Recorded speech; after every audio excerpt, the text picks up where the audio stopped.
Hello दोस्तों, आज हम पढ़ने वाले हैं जैव प्रक्रम यानी कि जीवों में पाचन तंत्र और श्वसन तंत्र के बारे में। जीवन प्रक्रिया के 4 घटक होते हैं जिसमें पाचन, श्वसन, उत्सर्जन और संचार प्रणाली यानी सर्कुलेशन। इसमें हम सैलिवरी ग्लैंड यानी लार ग्रंथि में लार अमाइलेज पाया जाता है जो कि जटिल कार्बोहाइड्रेट को सरल कार्बोहाइड्रेट में बदल देता है। ये एमाइलेज, इसके अंदर एज आया है इसलिए कार्बोहाइड्रेट अगर इन आता तो प्रोटीन का इसमें संश्लेषण होता। अब हम चित्र को डायग्राम को समझ लेते हैं। इसमें सबसे पहले हम ये पढ़ेंगे ये नासाद्वार है जिसके अंदर फेफड़ों में हवा प्राप्त होती है। हम बाहर से ऑक्सीजन लेते हैं। ये मुख हुआ, इसको ग्रसनी बोलते हैं इस भाग को, और ये कंठ होते हैं। यहाँ से श्वास नली स्टार्ट होती हैं जो कि एक वर्तुलाकार आकृति के रूप में होती हैं और उपास्थि वलय बोलते हैं इसको। इसमें फुफ्फुस होती हैं जो एक छोटे छोटे गुब्बारे टाइप में होती हैं, और ये पसलियाँ हैं, और यहाँ पर डायफ्राम होता है। कुपिका कोष नलिकाएँ होती हैं जो कि एक जड़ के समान होती हैं।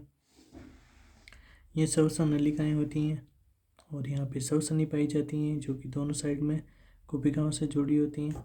ये कुपिका और एक ये रबर की जड़ों जो कि हम मटर के पौधे की जड़ों को देखते हैं उस टाइप में होती हैं।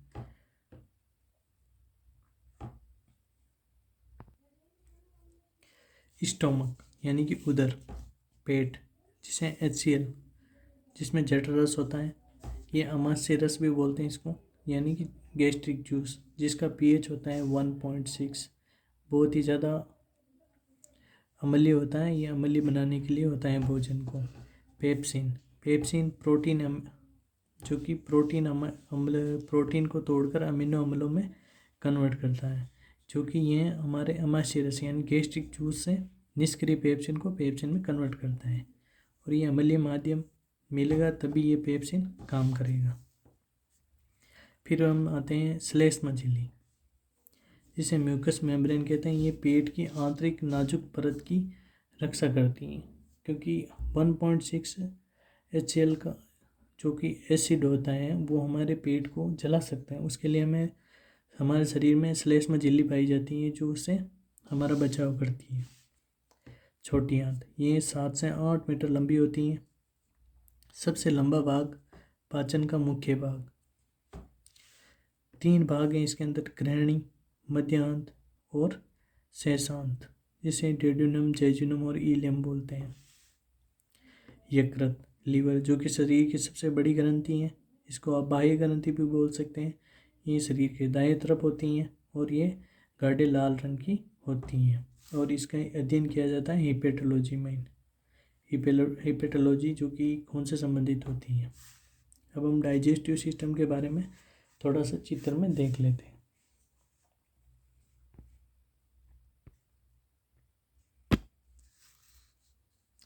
यहाँ पे मुंह है, तालू, जो कि आप अपने खुद के अगर जीभ रगड़ेंगे, जीभ से चेक करेंगे तो आगे का भाग कठोर होता है और नीचे का भाग कोमल होता है।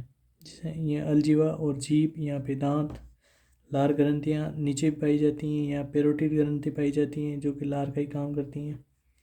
यहाँ अधोजीवा बोलते हैं इसको। ये अविचुंबकीय और कर्णपूर, यहाँ से ग्रसनी स्टार्ट होती हैं, इसको ग्रास नली बोलते हैं।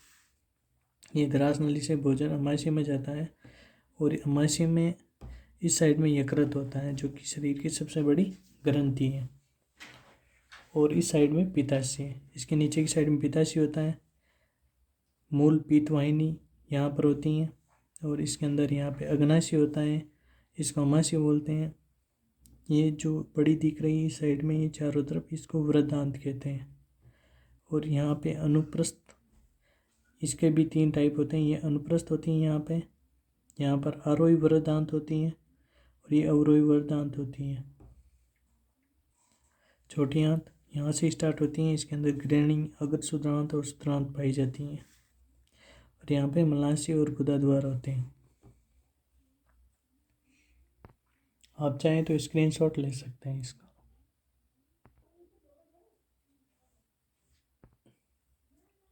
अब हम पढ़ेंगे पीतस, जो कि हमें पित्ताशय से भरा होता है।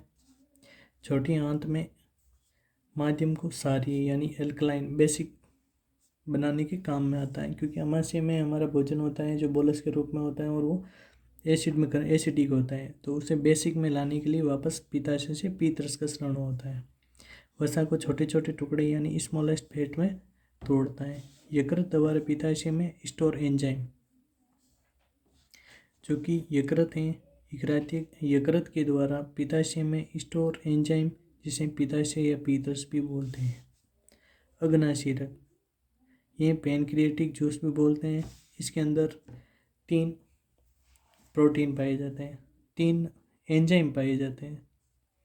एक होता है एमाइलेज, लाइपेज, ट्रिप्सिन। इसके अंदर इन है ट्रिप्सिन और इस दोनों में एज है। एज यानी कि एमाइलेज जो कि कार्बोहाइड्रेट को तोड़ता है, फिर लाइपेज वसा जो कि वसी अम्ल को तोड़ता है, और ट्रिप्सिन ये प्रोटीन को तोड़ता है जो कि अमीनो अम्ल में इसको कन्वर्ट करता है। सारे माध्यम में ही काम करता है ट्रिप्सिन। इसके अंदर छोटी आंत में अंगुली जैसे उभार पाए जाते हैं जिसे विली कहते हैं। छोटी आंत के सतह को बढ़ाता है भोजन ग्रहण करने के लिए। बड़ी आंत ये लगभग 1.5 मीटर होती हैं। छोटी आंत और बड़ी आंत में 5:1 का अंतर पाया जाता है।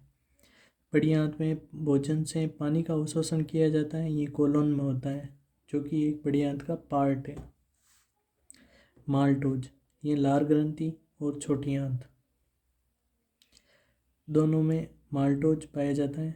माल्टोज लार ग्रंथि और छोटी आंत दोनों के अंदर माल्टोज को ग्लूकोज में कन्वर्ट किया जाता है। आहार नली यानी एलिमेंट्री कैनाल, ये इसको हम अगर सही तरीके से देखें तो आहार नली मुंह से स्टार्ट होती है, उसके बाद में ग्रास नली, फिर पेट, छोटी आंत, बड़ी आंत, मलाशय और एनस के रूप में होती हैं। उसके बाद में यकृत और अग्नाशय आहार नली के भाग नहीं होते हैं। यकृत और अग्नाशय दोनों आहार नली के भाग नहीं होते हैं, ये दोनों ग्रंथियां हैं।